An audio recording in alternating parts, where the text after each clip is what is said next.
पाकिस्तान के खिलाफ तीसरे वनडे मैच से कबल जनूबी अफ्रीका के अहम फास्ट बॉलर टीम से बाहर हो गए। रिपोर्ट के मुताबिक जनूबी अफ्रीकी फास्ट बॉलर ओटनियल बॉटमैन दाएं घुटने में तकलीफ के बायस पाकिस्तान के खिलाफ तीसरे वनडे से बाहर हो गए।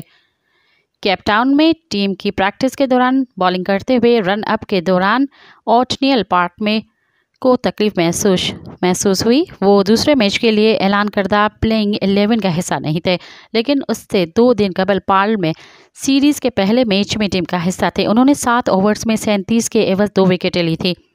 बॉटमैन की अगली असाइनमेंट SA T20 है, जहां उनका सनराइजर्स ईस्टर्न के साथ मुआहिदा है।